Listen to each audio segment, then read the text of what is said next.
So, because I don't want to take your time too much, so let me start the meeting, and I will have a short introduction at the beginning, and then we will be at your service and hear your talk. So, Okay. yeah, thank you very much. Hello, everybody. I can see a lot of friends, and of course, even the Vice President of Tehran University, Professor Kurdi, has also attended. I really appreciate that. He's a very busy man. We cannot easily find him, but he has also attended. I can see other professors, Dr. Khorami, and other professors. I can see, and of course, a lot of students and friends. Thank you, everybody, for attending this meeting. We are honored today to have Professor Klein with us. You can call me Stan. Sure. Yeah, I this might make you uncomfortable, but in all my Sure. classes and anywhere else, I have people Sure. not call me doctor or professor. My name's Sure. Stan. That's fine. Yeah, that's our culture. I know, and it may be hard. It may be hard. Anyway, So yes. you have the option. Okay. Anyway, this is the third webinar of the series of BrainEE webinars, and the webinars are on neuroscience, metaphysics, and neurophilosophy. There are questions in neuroscience which there are not clear answers for them yet. For example, identity, near-death experience, locked-in syndrome, psychokinesis, sleep and dreaming, free will, consciousness, many of them. So in these series of webinars, we're just trying to have some further ideas on how to solve these questions, or hear from some professors who are thinking differently and not the classic way that you always hear the professors that they are thinking differently, and that's really a precious thing, I guess. So today we are honored to have Stan with us, Professor Klein. He's professor of psychology at the Department of Psychology, University of California, Santa Barbara, USA. He received his bachelor degree from Stanford University and his PhD from Harvard, both, very high-ranked universities. He was a visiting assistant professor at the University of Illinois, an assistant professor at the Trinity University, San Antonio, Texas, and currently a professor at the University of California, Santa Barbara. He's interested in many of the unwarranted, empirically, theoretically, or both assumptions stipulated to pertain self, memory, and consciousness. Also, his research interests include social cognition, evolutionary psychology, and neuropsychology and philosophy. His Google Scholar's H index, although he says he's more interested in teaching, but anyway, his Google Scholar H index is 50 with an item index of 78, and he has received over 10,000 citations on his publications so far. And his most cited publications are on human memory, decision making, self identity, and mental time travel. Also, he is a legend instructor, and I said by reviewing the website of Rate My Professor, you can see that he has many score of 5 in his teaching. So we are very honored to have you today, Professor Stan, and we are very happy to have your talk. Thank you. Well, thank you very much for your kind invitation and all the help you've given me in helping me overcome my computer illiteracy. And hopefully nothing will go wrong during this, but you'll be the judge of that. A few preliminaries, I suppose. I have clear my throat a lot. It is not because I have an illness. I have allergies, and they've been with me my whole life. So I apologize for noise making. This is unscripted in the sense that I haven't written out something. I do that in part because I'm lazy, but also because it allows me to go where I feel like going at that moment. I would say that another thing is feel free to jump in and alert me if you have a question. You don't have to wait patiently and respectfully to the end of my 30, 40-minute ruminations here prior to asking questions. I'm always happy to attempt to answer your questions. And finally, I'll probably be looking off in the distance and stuff only because I've never come to terms with how to look into the camera when I'm talking. So hopefully that won't be too upsetting. There's a number of things I could have talked about, as Amir kindly introduced. I have a large interest in the notion of the self. I can't define it for you, but I am interested in it and things pertaining to it. I'm interested in consciousness. I'm interested in memory. I'm interested in neuropsychology. Interested in mental time travel, a term coined not by me, but by Emil Tolving back in 1985. Although the idea greatly precedes. Tolving has the most ideas in psychology. What I decided to talk about today is a topic that's been on my mind for a very long time, not as long as possibly should have been, but at least for 30 years, which is psychology's repeated claim to be a science. Now, I want to start out by making a point, and the point is the following. I am not denying that psychology, even in its current manifestation, is perfectly capable of providing knowledge. Okay, there are many different kinds of knowledge. There's knowledge we get from literature. There's knowledge we get from appreciation of art and understanding of art. There's theological knowledge. What I'm arguing, or I'm going to argue, is that I think psychology is A, incorrect, and B, misguided in its attempts, as it currently is configured and as science currently is configured, to attempt to be considered among the sciences, by which I mean chemistry, and physics, other sciences you can name. You just think of your department of science at your own university, and you'll see geology and other things like that. That's what I'm talking about. I don't make a distinction between hard science and soft science. I don't know what a soft science would be, except in a tactile sense, which has no relevance to anything. Now, psychology, as many of you know, but I'm sure there are people in the audience who are not historians of the field, has been around. At least people have been interested in psychological thought for thousands of years. The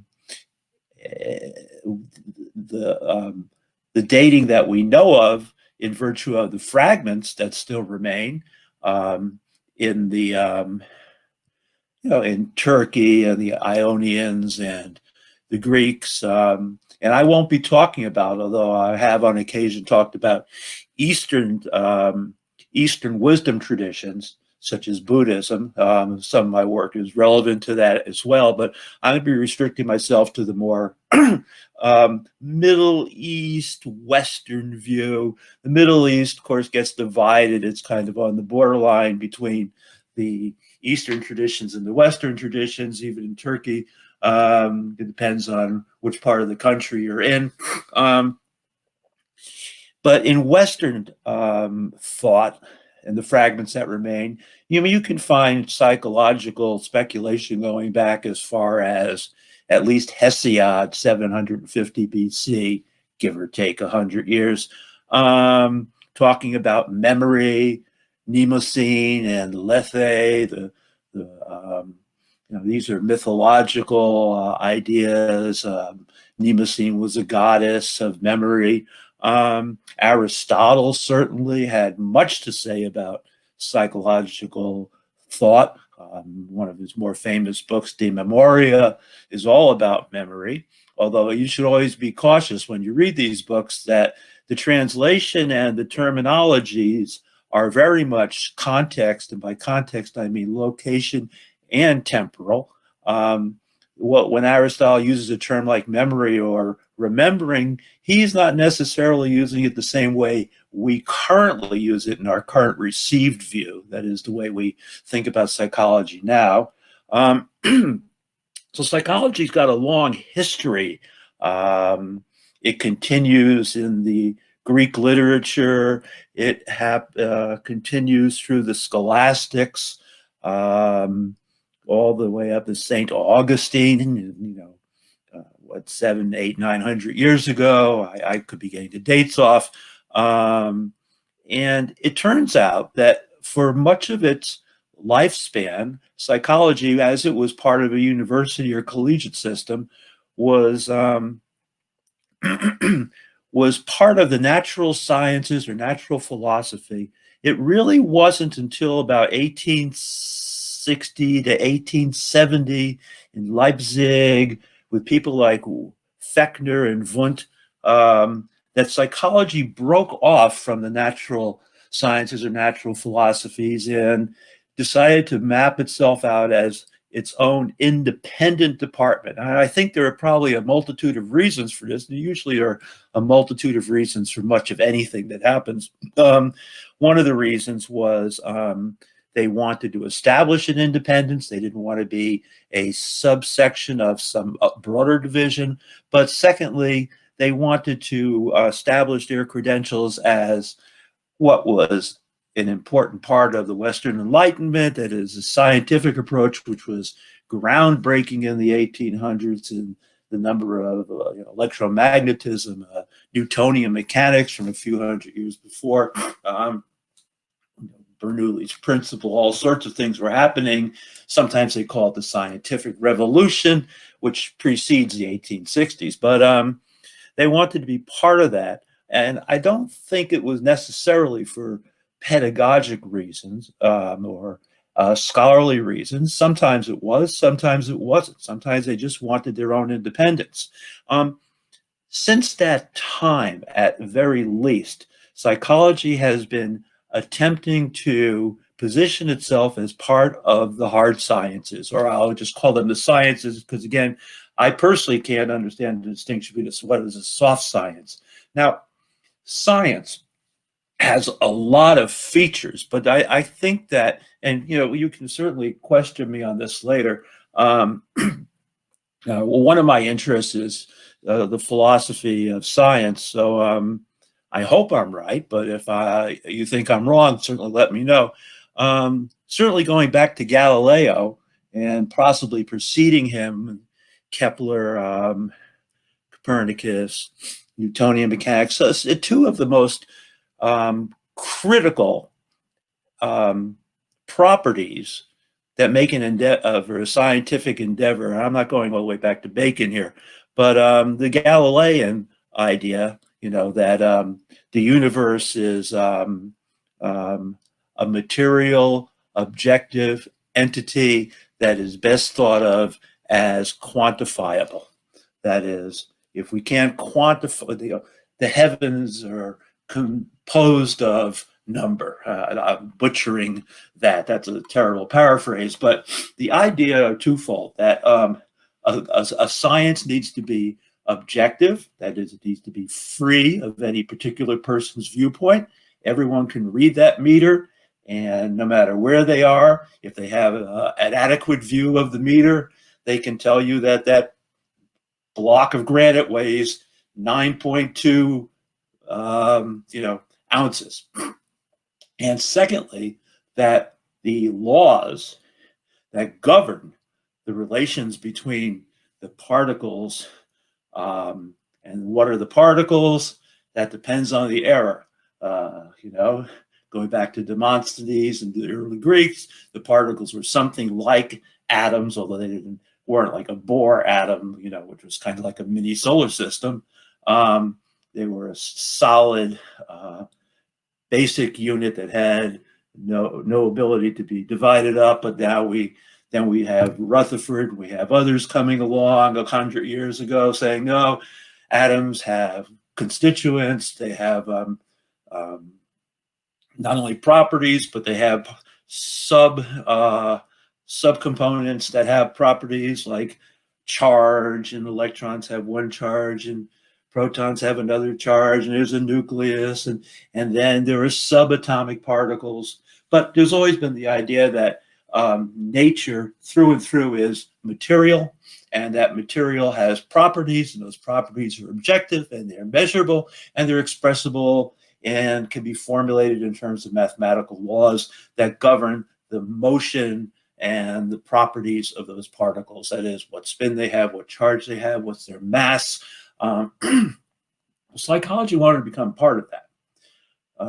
And you can see that in the early psychophysicists, which was really where psychology, when they broke off a couple hundred years ago, 170, 80 years ago, was really coming from. A lot of psychophysics. What's the just noticeable difference? Trying to find a way to map out in an objective and quantifiable manner just noticeable differences between the intensity of stimuli, for instance. And that was rapidly extended to other aspects of psychology. Now, I'm not going to define psychology for you. I taught an introductory class in psychology, and I can tell you I had 400 people in that class, and after the first week, 200 people had dropped because I told them, I've been thinking about this for weeks, and I have absolutely no idea what psychology is. You know, I mean, and we spent a lot of time talking about what psychology is, and I came to no definite conclusions. I've written a few articles I sent along. Some of you may have seen them on the unintended demise of psychology, or I can't remember what I called it. But currently, psychology in its scientific trappings is seen as a material investigation of the objective properties of psychological entities, which are ultimately reducible to the activity of subatomic particles. Okay, there's a reduction that goes from the social interactions that characterize humans at the macro level that we exist in, to the biology, to the chemistry that composes the biology, to the physics that guides the chemistry. And, you know, everything ultimately is reducible to the activity of particles. And this, of course, leads to ideas that have absolutely no basis in any logical or empirical fact of determinism. I'm not here to argue determinism is right or free will is wrong. I certainly am not privileged to know that. But I do know that the argument from determinism, which characterizes an awful lot of psychological thought as well as physical thought, and I think determinism makes a whole lot more sense. I'm not saying it's right, but it makes a lot more sense when we're talking about physical aspects of reality. But I think that psychology, importantly, is not just physical aspects of reality, but experiential aspects of reality. That is, your thoughts, your beliefs, your memories, your feelings. You know, where is a, well, if you want to talk about something that's physical, you got to ask yourself, you know, about its properties that characterize physical entities. Well, they have mass. Well, what's the mass of a thought? Has location. Where is your thought? What are the units? If you want to have a quantifiable science of experiential reality, which is part of reality, I mean, it exists. If I'm having a thought now, it is part of reality. It's part of my reality. And I'm part of reality. And so if a part of me is part of reality, then my thought is part of reality. Okay, even an illusion, you know, some people like to say in another area I do work in, the self, they say, oh, the self is an illusion. And I ask myself this question whenever I hear that, what I think is a ridiculous argument on the face of it for a lot of reasons. I say to myself, well, what is the self? It's an illusion. Okay, but what's an illusion? An illusion's an experience. Two train tracks going off in the distance are parallel and remain parallel unless you have an illusion, they appear to converge. You know, it has to do with you know, sort of constancies, perceptual constancies, and hints about distances and things like that that eventually have evolved over many millions of years. But the point is, an illusion is an experience. And to have an experience requires an experiencer. But what is the experiencer? Well, it's the conscious consciousness or the self. I'm not saying the self is consciousness, but consciousness is a component of any, in my view, viable model of self. So what we're saying essentially is that if the self is an illusion, but an illusion is an experience, and an experience requires an experiencer, but the experiencer is an illusion, then we're saying that the self is an illusion that is being given to or had by an illusion. Now, I have no idea what that even possibly could mean. This is one of the things that is, and I'll get to this in just a short while, that is problematic with psychology as a science, which is that our concepts, our key concepts, which Amir mentioned at the beginning when he was giving an overview of some of the things I'm interested in, our key concepts, and I don't just mean consciousness and the mind, which are nightmares to try to pin down, but even more simple things like memory, attitudes, beliefs. We don't have clear theoretical, conceptually warranted, scholarly, coherent ideas about what we're talking about. And that's one of the reasons that, unlike most sciences, psychological science shows almost no cumulative growth over several hundred years. We are characterized by micro theories that come and go, and I could name dozens. But what are the key aspects? What are our electrons? What are our quarks? What are our muons? What are our Higgs bosons? We don't know. What are the units of measurement? What is the unit of measurement of a memory? Let's take memory as an example, and let's get into this now about science. Given the idea that quantification, objectification are key aspects of a scientific enterprise, at least as science is currently configured. Okie doke. Let's take memory. Let's make it very simple, although you could make this, 20 people in the experimental group and 20 people in the control group. Let's make 1 and 1, okay? But I would argue that you could extend it out to 100 and 100. It makes no difference. It makes some difference, but not a lot of difference for the points I want to make. Now, suppose I give you a list of words, and on the word list are names of animals, names of countries, names of body parts. So I basically take what's sometimes called the Bousfield list, which is lists of words taken from categories. And let's say one of the words on the list is bird. Now, in an effort to be scientific, what I want to do is I want to reduce that memory. Let's say you, in the experimental group, you've given a treatment that's going to improve your memory because we understand memory so well. Actually, we don't. We don't have any well-specified theories of how memory works or even what memory is. I've got a few papers on that I could tell people about. I would argue we have no idea what we're talking about when we talk about memory. This is not a knock on memory researchers generally. I have about 85 papers on memory. It's a knock on my own research too. I don't, nor does anybody else, really understand what a memory is. A memory is something that's, this is an aside, encoded, that is learned, stored because nature abhors a vacuum, and subsequently it's retrieved. Retrieved either to be used behaviorally and or consciously experienced. I would argue, but I'm not talking about memories. Sven Berneker talked about memory, so we'll leave that to him. I would argue that memory is conscious. It's an experience, okay? That is not to say that we don't have content in the brain that can influence our behavior even at a non-conscious level. But the experience, but memory itself is an experience of that content by consciousness. But whether you buy into that or not, what's wrong with the encoding, storage, and retrieval argument, which has been around for hundreds of years? Well, here's what's one of the things that's wrong with it. What isn't encoded, stored, and retrieved that happens in your mind? Whatever a mind might be. Well, mind's what the brain does. Well, the brain does a lot of things. It controls digestion to a degree. So should we have a psychology of digestion? No, that's probably not most people's view part of the mind. We don't know what we mean when we talk about mind. We kind of think we're acquainted with it, but put it in, to use Bertrand Russell's distinction, well, we feel acquainted with it. If we try to define it, put it into words so that we can have a meaningful theoretical scientific discussion, we're at a loss. So what happens?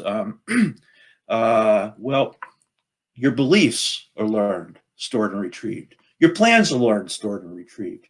Your images are learned, stored, and retrieved. Now, I don't mean if you have an image of a flying elephant that you've seen a flying elephant, but something flying is something you learned, and an elephant is something you learned.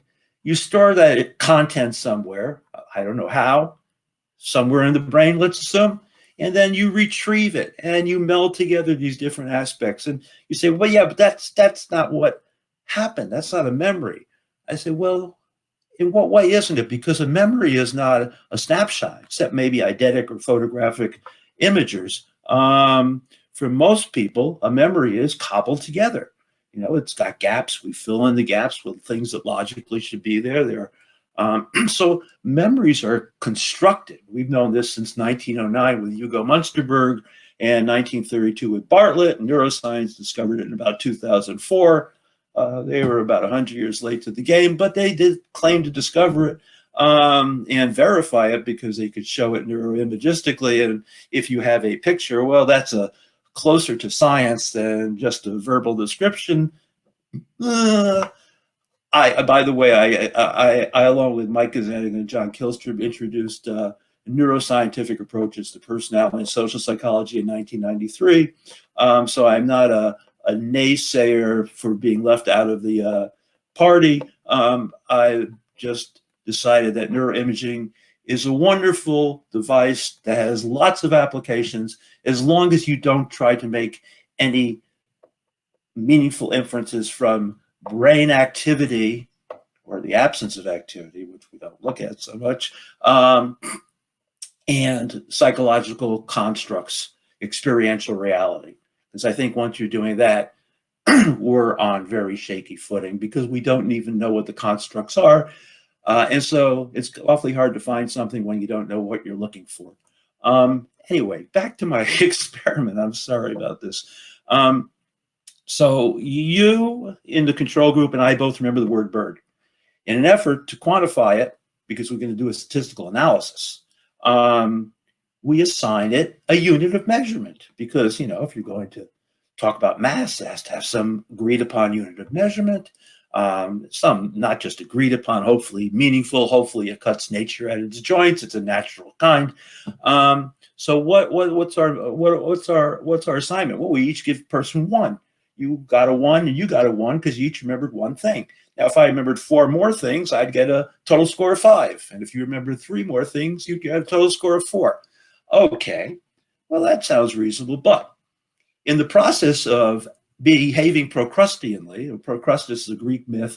He had a bed, and if you were too big for the bed, he'd chop off your arms and legs so you fit. And if you were too small, he'd yank out your limbs so they fit the bed. The point being, what we do in psychology more often than not is we fit the phenomena to the method rather than finding the method that fits the phenomenon.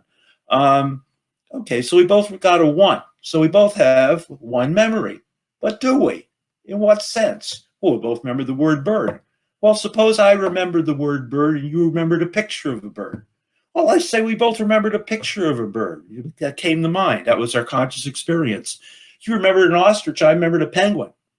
Yours was in color. Mine was in black and white. Yours was very detailed. Mine was a stick figure. On and on we could go. In what sense has our numerical reduction in the attempt to afford our data some formal quantification, has it captured the phenomenon? It's lost the phenomenon, okay? In part because we have no meaningful units of measurement. Why? Because we have no meaningful, well-specified theories. And this gets me to my second point. So far, I've talked about objectivity. In an attempt to be objective, we have taken a subjective phenomenon and tried to objectify it. Well, you can do that, but in the process of doing that, the subjectivity is lost. I mean, look, if I think about my own thoughts, okay, and thinking is a subjective experience, okay, you can't point to a thought and say, there it is, okay? It happens, it's a quality, it's internal, it's experiential reality. Okay, so you've thought about a dog or a bird. Okay. But in the process of doing that, we have taken a subjective thing, and now if I'm thinking about the fact that I'm thinking, the fact that I'm thinking has become the object, the intentional object of consciousness, because consciousness, as most people would say, at least phenomenal consciousness, which is what most people mean by consciousness, what I mean by consciousness anyway, is always about something. You don't just experience consciousness unless you're an 8th level Buddhist practitioner who's reached that stage in which they can have pure consciousness, consciousness that has nothing but consciousness as no object. But for most of us, we're conscious of pain, we're conscious of thinking, we're conscious of our dream, we're conscious of the tree in front of us. That's called the intentional object of consciousness. It goes back to at least Brentano 100 years, 20 years ago, 150 years ago. But in this process of making our thinking about our thinking, being self-conscious, being self-aware, being aware that we're aware, we have subverted the phenomenon, the subjective experience, in an effort to make it objective, and we've lost our subjectivity, which also is a problem in studying the self. Okay, so we don't have well-specified theories of our objects, and we have no easy way of unitizing them. What about quantification? Okay, objectivity is a problem. What about quantification? Can we quantify these things? Suppose I don't care about the objective subjective thing. I don't care that my definitions for my constructs are kind of loose. Well, here's the problem. Suppose I give myself or the 100 people in my group a memory instructions based on my knowledge of memory, which is virtually nil, and the control group doesn't get it, and I give each, myself and the other group, 20 items, and my group, or I, remember 15, and the control group remembers 10. And I do a statistical analysis, a one-way ANOVA analysis of variance, and I find, oh, lo and behold, it's significant at 0.01. Ah, bingo. Theory is corroborated, at least it's not disproven. Okie doke. But you know what?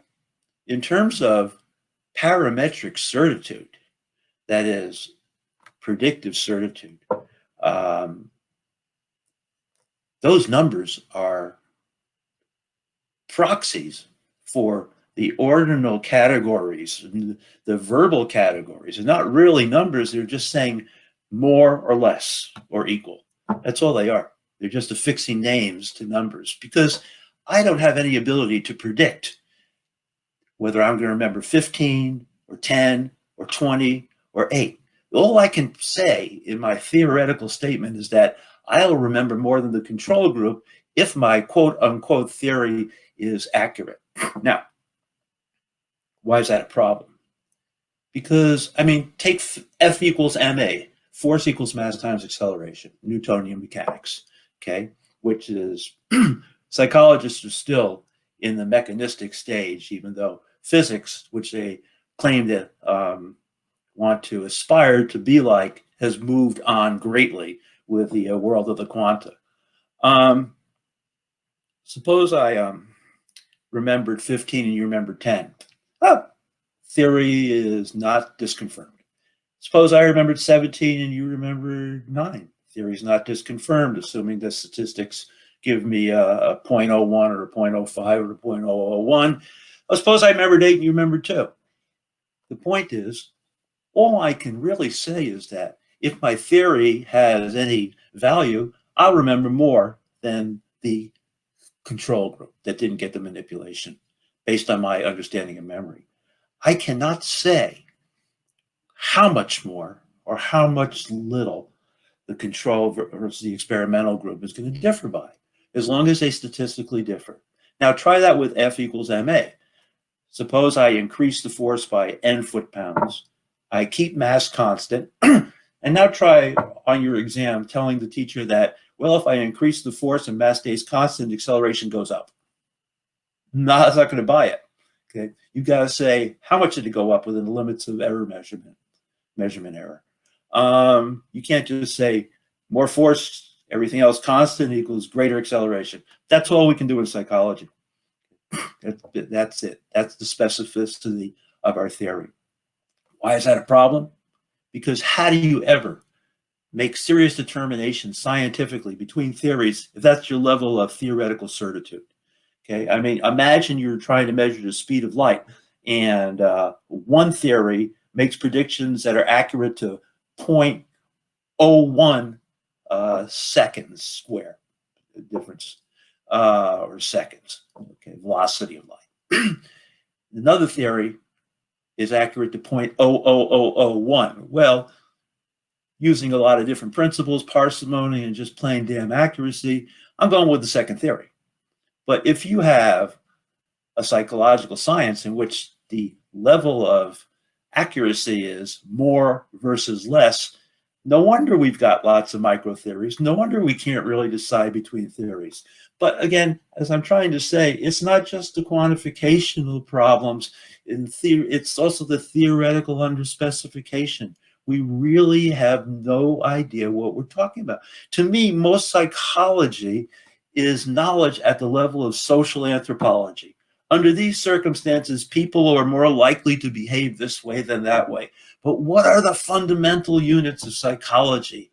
We know what the fundamental units are in chemistry. We know what the fundamental units are in physics. And yes, they're always changing, but we have some grounding that we can start to change from. In psychology, what is it all about? Okay.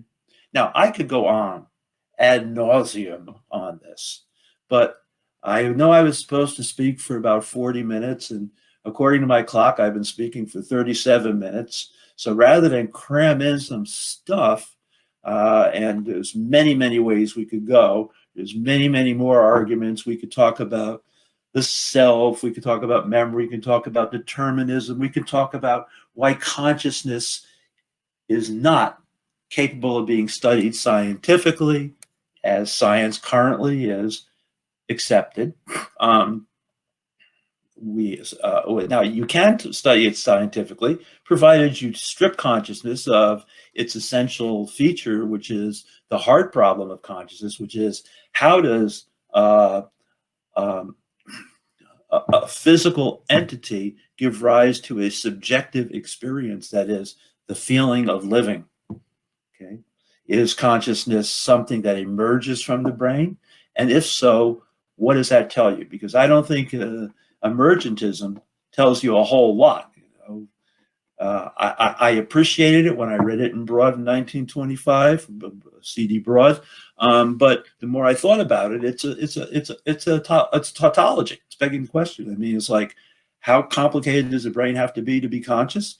Well, it has to be complicated enough to enable some entity to have conscious experiences. Well, how complicated is that? Well, let's talk about self-consciousness. And so we don't have to worry about worms and birds and dogs.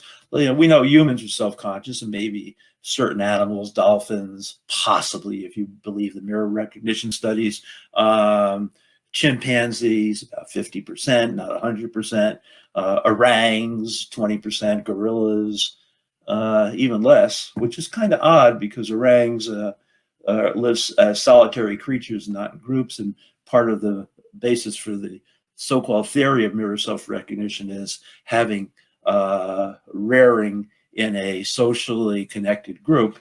Okay, but oh boy, I lost my train of thought. I got derailed.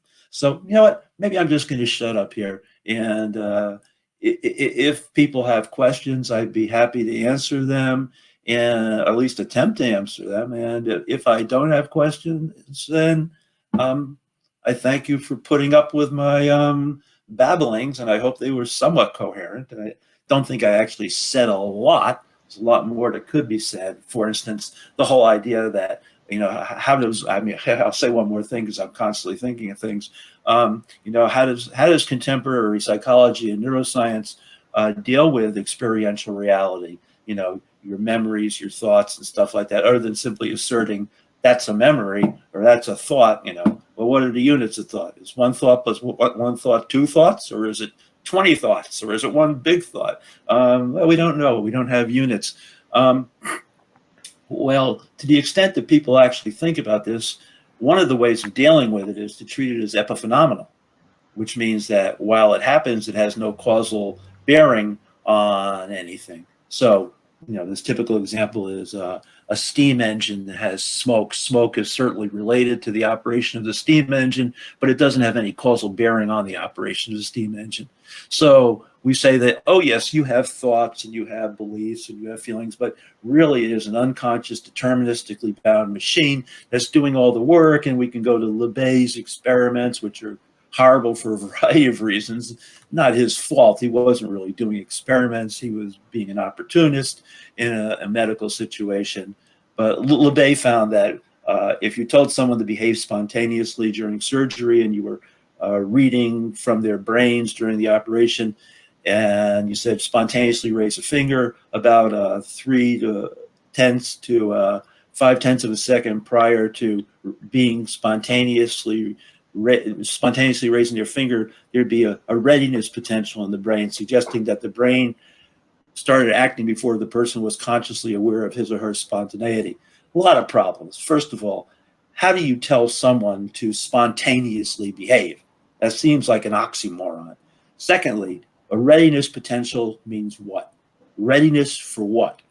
Does it mean readiness to behave spontaneously, or is it just setting the stage for someone to subsequently decide 5 tenths of a second later what it is they intend to do? Okay. Epiphenomena.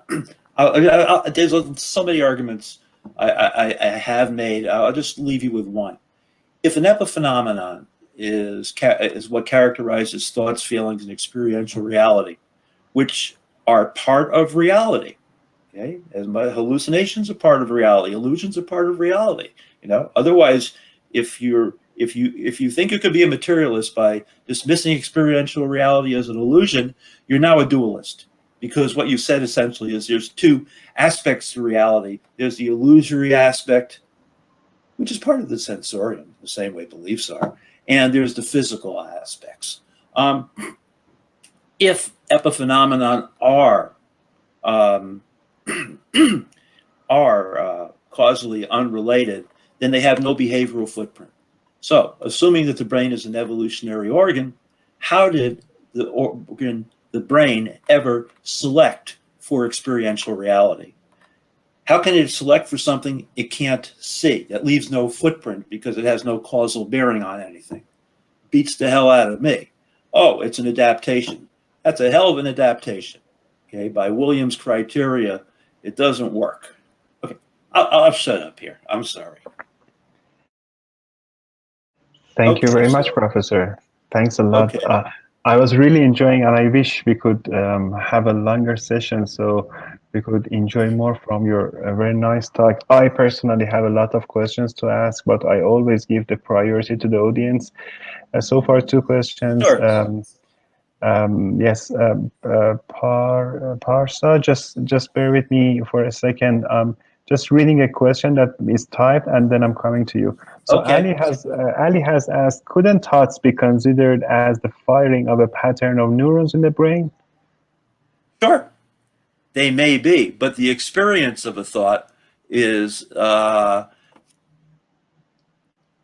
do we go from a train of electrochemical activity to the experience of feeling a pain? Okay, so how do we go from C fibers or their interaction at upper levels, not just on the surface of the skin, but upper levels of the cortex or wherever, the amygdala, God knows.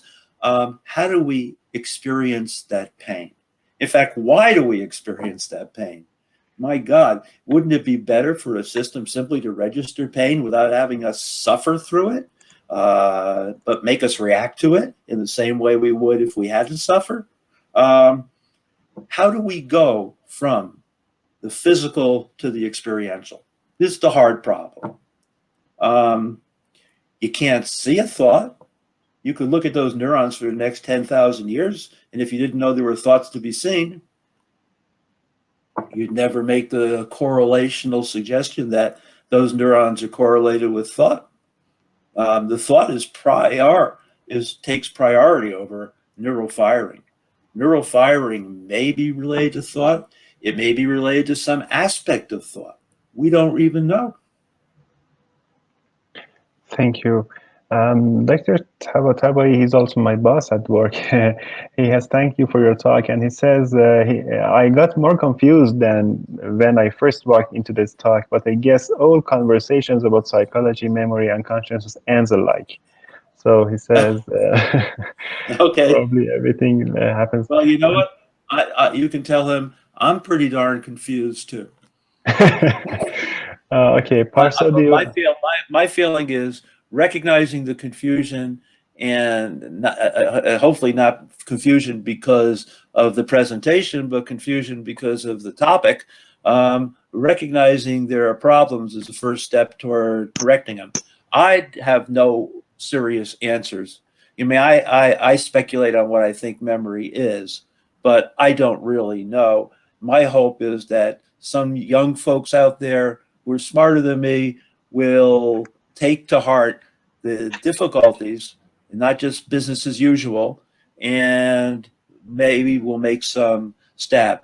I typically, when I teach this as a class to undergraduates, I conclude by saying, no, psychology is not a science. And the question should be, should we aspire to be a science? And I would have to answer, not in the form psychology and science currently are. Thank you. For sure, the confusion is about the topic, not about the presentation, definitely. And Parsa, do you want to ask your question? I'm activating your microphone.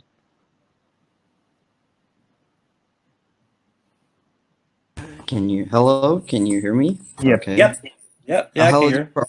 I absolutely enjoyed your presentation. It was really amazing. And since I'm a big fan of the way Carl Jung and Existential's approach psychology, I'm super excited about whatever you had to say here. But here is a question. I understand all the obstacles you mentioned, and I myself, I'm puzzled by the way neurons and electric activity transforms into experiential reality. What is your solution? What do you offer as a solution to solve this? I don't know. I mean, I've written, I don't know, 100 and something papers, and I've made a pact with myself that until I have a reasonable approach to the hard problem of consciousness, I'm not writing anymore. Do you think the way so far I haven't. I know, because it's really puzzling. Do you think do you think when you talked about theories, do you think we lack something, some people like Freud, Jung, people who were like big time theorists trying to theorize everything, a totality, and we have lost them because we're trying to be too scientific. We're trying to be too much accurate, too much particulate, and then we lose the big plan?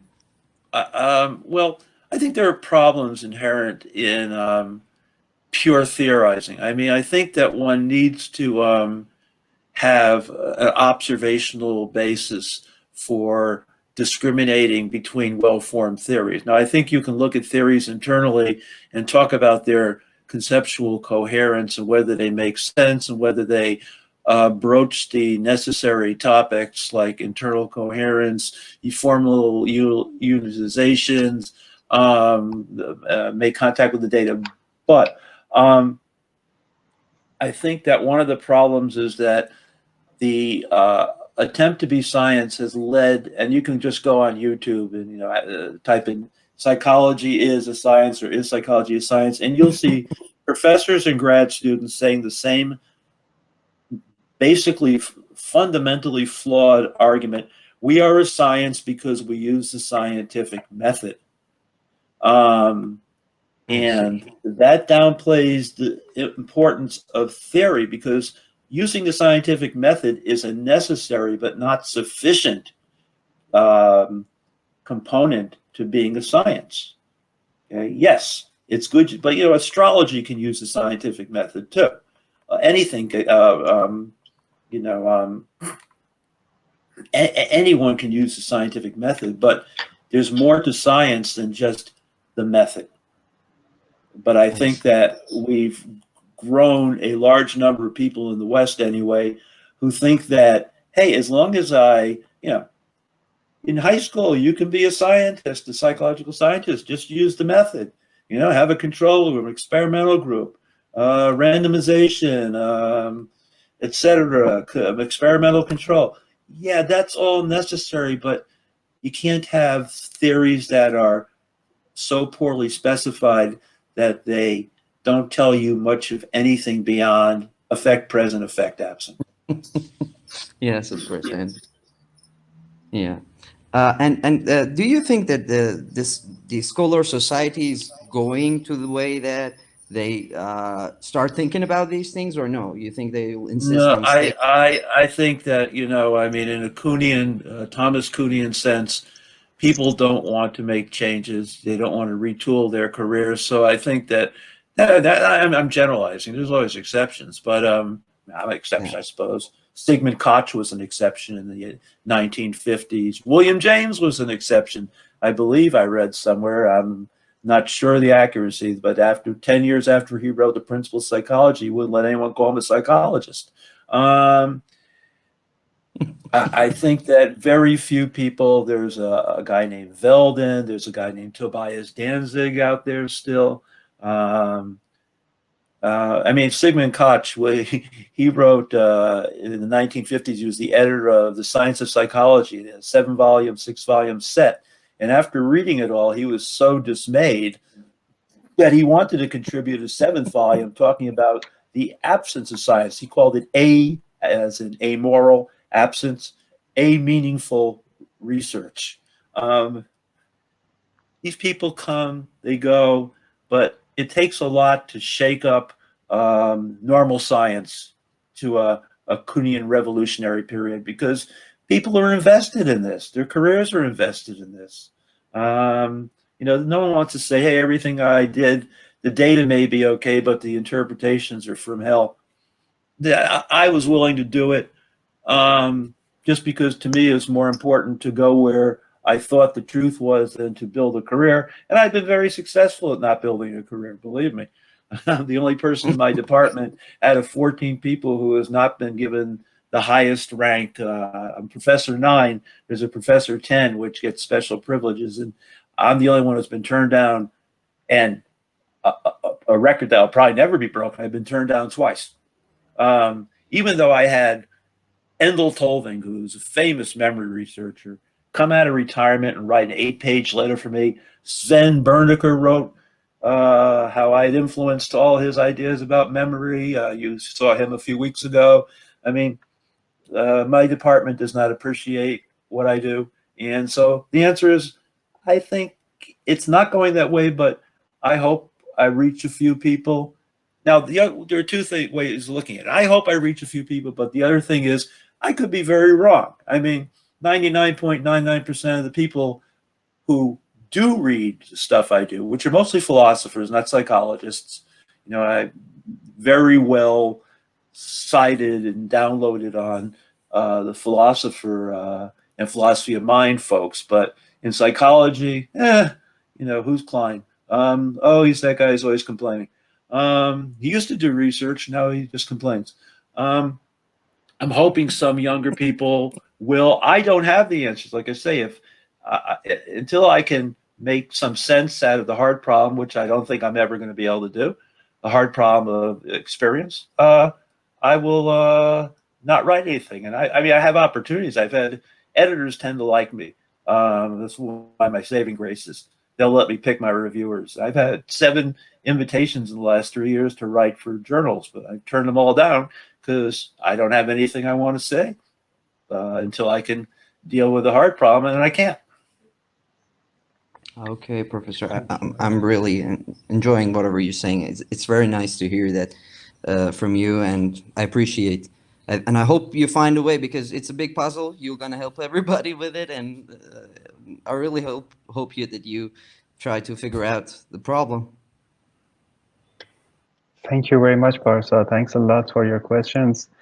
And Hossein, do you want to ask your question? I'm activating your microphone. Hello, sir. Hi. We are talking about philosophy and we want to think deeply. A part of the things you mentioned real nicely, I totally agree that could be mentioned just about psychology. It's not as exact as other sciences. But the other things could be questioned about almost every science, and somehow we could say everything. Well, since we have our problem here about psychology, that what we are talking about subjectivity, we could question that more because that's our subject here. Right. I agree. Yeah, and another thing I'm talking about, my whole point here is that we are having a lot of factors instead of other sciences, and that's what we are facing and confronting, and which makes our work much harder. So here, the main thing is that we're talking about science and method. It's about trying to be qualified and exact. What we're talking about is a common language for making progress rather than finding the exact units of psychology. That's might be our main problem here. So the main units are not the same thing always. We see that in other sciences also. So here the thing is, we just wanna be more exact and make progress. The whole science thing may be just about function rather than finding the truth, and that's the difference between philosophy and science. When we're accusing psychology as not being a science, that's maybe a little bit challenging. Well, I don't think psychology is a science, and I'm not sure it should be a science. As I said at the very outset, there's lots of ways of knowing being, knowing the world, knowing the universe, knowing reality. And science is certainly a great way, and it's been proven effective. We wouldn't be having this webinar had it not been. Even though at the quantum level, everything is all abstraction. But nonetheless, it's been a very functional and fruitful abstraction. I'm not sure that when you're dealing with subjectivity and all the things that happen as a result of that, that is, trying to fit it into a material, which is a precondition. It's not part of science, but it's a precondition that is sort of like the sort of basic ground level assumptions that science goes by but doesn't have to. Trying to quantify things, trying to epiphenomenalize subjectivity. I think what we do is we lose our subject matter. And I think it's not just a matter of, everybody has problems. I think we have unique kind of problems. And I think we have to appreciate those problems and not try to brush them aside by ignoring them or epiphenomenalizing them or several other things that we do. Yeah, that's for sure. If we look a little bit deeper, that unique problems you mentioned might not make that much of a big difference. With the phenomenological point of view, if we look at that, the whole thing here might be a little thing. Well, I don't know that it is. Take something I just mentioned for 10 seconds, determinism versus free will. I don't have the answer to that question. I have my suspicions, but I don't have an answer. But here's to me is the problem. If you adopt a mechanistic deterministic view of the mind, whatever that might be, experiential reality, you're now making assumptions about the kind of research you're going to do, how you're going to do it, and how you're going to interpret it. Natural philosophy and psychology separated, I think, to the detriment of both a couple of 100 years ago, 180 years ago. Why to the detriment of both? Well, from psychology standpoint, we have theories that are internally incoherent, poorly specified. We don't know what questions to ask. We don't know how to interpret the answers to the same degree that we would have had we still been part of philosophy. Philosophy's detriment, they deal in conceivability, for instance, and we in psychology, being observational, we deal in possibility, and there's a big difference between possibility and conceivability. I can conceive of water as opposed to water on another planet. That doesn't mean that it's going to make any difference anywhere. I think that we need to embrace the experiential aspects of psychology in a way that reflects the importance of those things to our field. And I think that as long as we attempt to position ourselves in the trappings of something that we currently are not, I think we're not making simply an absence of progress. I think we're going backwards. And I think that's why you don't see any real sustained progress in academic psychology over a long period of time. You see paradigm changes, you see micro theories that come and go. You know, it was depth of processing, then it was PDP, now it's brain imaging, what'll be next? And yes, these things happen in all sciences, but I do think we have unique problems. That's for sure. But here, I mean, maybe this kind of problems, I mean, that's just maybe with making progress in the long term because of the more complexity we're facing, that may be solved. I mean, there's no certainty about it that. it will be solved, but we have to first grapple with and embrace and reckon with the problems. And I don't see that happening to the degree it needs to. It's business as usual here in, you know, America. It's been in Britain. It's businesses and a lot of Europe. It's business as usual. Yes, thanks for your time, sir. I really enjoyed Sure. talking to you. Yeah. Thank you very much, Hussein. Lida, do you want to ask a question yourself?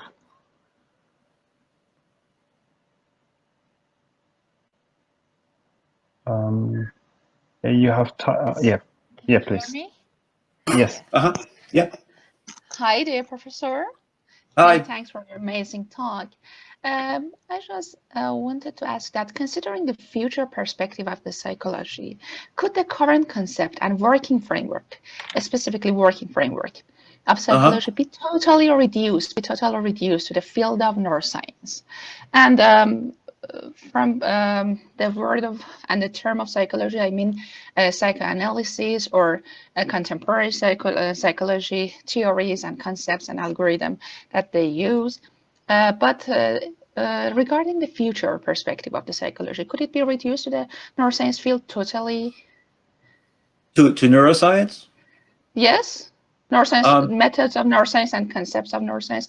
No, I mean, I think neuroscience. I think neuroscience has a role to play. Like I say, I was a champion of it, and on all the initial journals for about a month, and then I quit all of them because it came back. Look what lit up in my SPECT analysis or my CAT scan, and it's like, you know, take memory. Oh, look, the hippocampus is active. I said, yeah, okay, that's good to know. It's knowledge, but really, is it telling me anything about memory? My experience of memory? How did that exactly happen? What's going on? Yeah, this is involved. How is it involved? I don't know exactly. You know, I've had discussions with a guy named Lynn Nadell, who's big in this area. I think that neuroscience is much more scientific than psychology. And I think that as long as neuroscience is doing things that are neuroscience-y, that's fine. But I don't think that the link between neuroscience and experiential reality has been forged. And at the moment, I don't see how it can. That doesn't mean it can't. It means I can't see it. Many thanks, real thanks. Many thanks for your amazing talk. Thank you. Oh, thank you. Thank you very much, Prof. Stan, and because I don't want to make you too much tired, so I'm asking the last Okay. question, and we will finalize. Just as the last question, it's my the question always in my mind. Does our brain has this capacity to store our whole lifetime memory? Do you think? No, no. I mean, I wrote a paper on forgetting because I felt that very little is said about forgetting except the mechanisms of forgetting and not what forgetting is. What constitutes forgetting? And not just simply the inability to retrieve something on demand. I can forget things that I'm not trying to retrieve on demand but are no longer available. The normative outcome of almost every psychological experiment on memory is the normative result is forgetting. I mean, except for certain bizarre situations, and even there, like hypermnesia experiments where you remember more over time, still we forget more than we remember. Think about yesterday. How much can you remember of yesterday? Well, you certainly can't remember all of it. You wouldn't have 24 hours worth of thoughts to tell me or cut out 8 hours for sleeping. A month from now, yesterday will be gone. And a year from now, there'll be even no way to localize it. And even if you could, because it was your birthday, you'd remember relatively little. I think we don't remember everything in the sense of memory. That doesn't mean that things have an impact on our dispositions to behave certain ways. I think that we take away a lot more dispositionally, and I think when you get into the self, Mark Rowlands cleverly points out, he calls them Rilkean memories, but they're not memories. They're just, yes, we learn dispositions to behave. I work with a lot of neurological patients when I was in my neurology phase, and people who can't remember a single thing they've ever said or done episodically within the limits of testing, because I can't ask them everything they've ever done, but within the limits of testing, I've worked with several patients who have complete anterograde and retrograde episodic amnesia. They still know a ton of stuff about themselves. Not everything, but a lot of what they know are not memories. They're ways of behaving. Their personalities don't change that much. That is, if you correlate their personality with their personalities, if it's available prior, so you give them a personality inventory or a list of trait words prior to their neural insult, and then after the neural insult, the correlations look just like normal people, 0.8. You say, well, why are they 1.0? Because some of these trait words are state, like, happy. Yeah, I'm happy today. I wasn't happy a week ago. Their accuracy in terms of people who know them remain in the normal range. That doesn't mean you can't find people who wouldn't be impacted, but we do retain a lot. I would say not in the form of memories, but in the form of dispositions to behave in certain ways. Knowledge. I don't think semantic memory is memory. I think it's knowledge. We have a lot of knowledge. A bunch of my amnesic patients who have episodic amnesia, that's again within the limits of testing complete, know a lot of things about themselves. They know where they went to school and stuff like that. They know where they went to, where they sat in class. But if I say, okay, Wendy, now tell me, remember a specific occasion when you sat in class, I can't. Episodically, she can't experience the memory, but semantically, she knows she sat in the first row in biology class at 8 o'clock in the morning. So it's very complicated. It's very complicated. Yeah, of course. This was one of those webinars that I really enjoy personally, and I'm saying very frankly that you proved to us that you're a legend instructor, and and it was proved to me, of course. Thank you very much, Professor. Thank you very much, Stan. Sorry. Thank you for having me and giving me the opportunity. Last time I talked to the Middle East was in Turkey in 2010. And it was a wonderful opportunity and an honor. I don't know how you got my name, but you're very well known. by my mom. I appreciate it, and I wish you all the best. Thank you very much. At the end of all our talks, I just invite the professors to Iran if the situation gets better. I mean, in terms of COVID and these things, if we have a conference in the future, for sure, you will be one of those professors that I would love to invite you to Iran and just to thank you and appreciate you. I appreciate that. I could talk to you about transmission theory of consciousness, where the brain enables consciousness, it doesn't create consciousness. So somewhat related to one of the papers you were talking sent me. Sure. Thank you very much again. Thank you a lot, and see you soon. Hopefully in Tehran or somewhere. Okay. Bye. Thank you. Bye.